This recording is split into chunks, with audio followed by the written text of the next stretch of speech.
খাবার গ্রহণে রাসূল সাল্লাল্লাহু আলাইহি ওয়াসাল্লাম এর সুন্নত। রাসূল সাল্লাল্লাহু আলাইহি ওয়াসাল্লাম তার প্রিয় সাহাবীদের ক্ষুদ্র থেকে বৃহৎ প্রত্যেক বিষয়ে শিক্ষা দিয়েছেন। তার প্রতিটি কর্ম ও পদক্ষেপ মানবতার অনুসরণযোগ্য। রাসূল সাল্লাল্লাহু আলাইহি ওয়াসাল্লাম কীভাবে খাবার খেতেন, খাবার গ্রহণে তার কী পদ্ধতি ছিল সে সম্পর্কে কিছু সুন্নত। খাবার গ্রহণের শুরুতে বিসমিল্লাহ বলা। রাসূল সাল্লাল্লাহু আলাইহি ওয়াসাল্লাম খাবার গ্রহণের আগে সবসময় বিসমিল্লাহ বলতেন। তার সঙ্গীদেরও বিসমিল্লাহ বলতে উৎসাহিত করতেন। রাসূল সাল্লাল্লাহু আলাইহি ওয়াসাল্লাম বলেন, আল্লাহর নাম নিয়ে ও ডান হাত দ্বারা খানা খাও এবং তোমার দিক হতে খাও। হাত ধুয়ে শুরু এবং শেষ করা। খাবার গ্রহণের আগে হাত ধোয়া আবশ্যক, না হয় বিভিন্ন ধরনের অসুখ দেখা দিতে পারে। রাসূল সাল্লাল্লাহু আলাইহি ওয়াসাল্লাম খাওয়ার আগে হাত ধোয়ার আদেশ দিয়েছেন। আয়েশা রাদিয়াল্লাহু তাআলা আনহু থেকে বর্ণিত, রাসূল সাল্লাল্লাহু আলাইহি ওয়াসাল্লাম পানাহারের আগে উভয় হাত কবজি পর্যন্ত ধুয়ে নিতেন।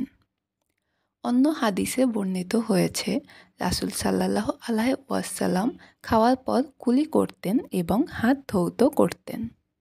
দস্তরখান বিছিয়ে খাওয়া। আনাস রাদিয়াল্লাহু তাআলা আনহু বলেন, রাসূলুল্লাহ সাল্লাল্লাহু আলাইহি ওয়াসাল্লাম পায়া বিশিষ্ট বড় পাত্রে খাবার খেতেন না। কাতাদা রাদিয়াল্লাহু তাআলা আনহুকে জিজ্ঞেস করা হলো, তাহলে কিসের ওপর খানা খেতেন?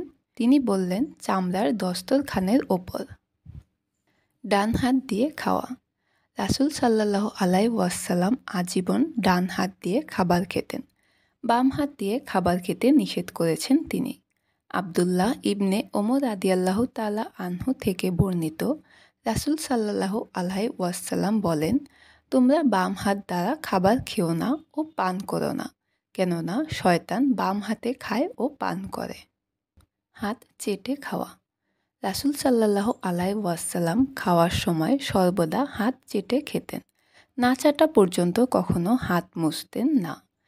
ইবনে আব্বাস রাদিয়াল্লাহু তাআলা আনহু থেকে বর্ণিত, রাসূল সাল্লাল্লাহু আলাইহি ওয়াসাল্লাম বলেন, তোমরা যখন খাবার গ্রহণ করবে তখন হাত চাটা নাগাদ তোমরা হাতকে মুছবে না।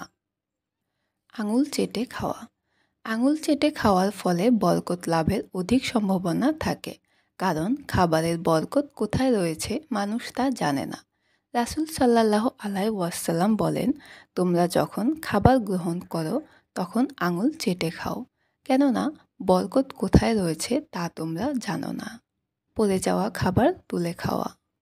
খাবার গ্রহণের সময় কখনো কখনো থালা বাসন থেকে এক দুইটি ভাত, রুটির টুকরো কিংবা অন্য কোনো খাবার পড়ে যায়। সম্ভব হলে এগুলো তুলে পরিচ্ছন্ন করে খাওয়া যায়। রাসূল সাল্লাল্লাহু আলাইহি ওয়াসাল্লাম এর খাবারকালে যদি কোনো খাবার পড়ে যেত তাহলে তিনি তুলে খেতেন। জাবের রাদিয়াল্লাহু তাআলা আনহু থেকে বর্ণিত, রাসূল সাল্লাল্লাহু আলাইহি ওয়াসাল্লাম বলেন, তোমাদের খাবার আহারকালে যদি লোকমা পড়ে যায় তাহলে ময়লা ফেলে তা ভক্ষণ করো, শয়তানের জন্য ফেলে রেখো না। হেলান দিয়ে না খাওয়া। কোনো কিছুর ওপর হেলান দিয়ে খাবার খেতে তিনি নিষেধ করেছেন। হেলান দিয়ে খাবার খেলে পেট বড় হয়ে যায়। অনেক ক্ষেত্রে দাম্ভিকতা প্রকাশ পায়। আবু হুযায়ফা রাদিয়াল্লাহু তাআলা আনহু থেকে বর্ণিত, তিনি বলেন, আমি রাসূল সাল্লাল্লাহু আলাইহি ওয়াসাল্লাম এর দরবারে ছিলাম। তিনি এক ব্যক্তিকে বলেন, আমি টেক লাগানো অবস্থায় কোনো কিছু ভক্ষণ করি না। খাবারের দোষ ত্রুটি না ধরা।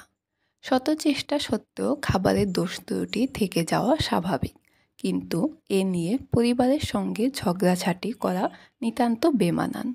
রাসূল সাল্লাল্লাহু আলাইহি ওয়াসাল্লাম কখনো খাবারের দোষ ধরতেন না। আবু হুরায়রা রাদিয়াল্লাহু তাআলা আনহু বলেন, রাসূল সাল্লাল্লাহু আলাইহি ওয়াসাল্লাম কখনো খাবারের দোষ ত্রুটি ধরতেন না। তার পছন্দ হলে খেতেন আর অপছন্দ হলে খেতেন না। খাবারে ফু না দেওয়া। খাবার ও পানীয়তে ফু দেওয়ার কারণে অনেক ধরনের রোগ হতে পারে। রাসূল সাল্লাল্লাহু আলাইহি ওয়াসাল্লাম খাবারে ফু দিতে নিষেধ করেছেন। ইবনে আব্বাস রাদিয়াল্লাহু তাআলা আনহু থেকে বর্ণিত, রাসূল সাল্লাল্লাহু আলাইহি ওয়াসাল্লাম কখনো খাবারে ফু দিতেন না। কোনো কিছু পান করার সময়ও তিনি ফু দিতেন না। খাবারের শেষে দোয়া পড়া। আল্লাহ তাআলা খাবারের মাধ্যমে আমাদের প্রতি অনেক বড় দয়া ও অনুগ্রহ করেন। এ দয়ার কৃতজ্ঞতা আদায় করা সভ্যতা ও শিষ্টাচারের অন্তর্ভুক্ত। খাবার গ্রহণ শেষে আল্লাহর দরবারে শুকরিয়া আদায় করা অপরিহার্য। খাবার শেষে রাসূল সাল্লাল্লাহু আলাইহি ওয়াসাল্লাম আল্লাহর দরবারে শুকরিয়া জানাতেন ও দোয়া পড়তেন।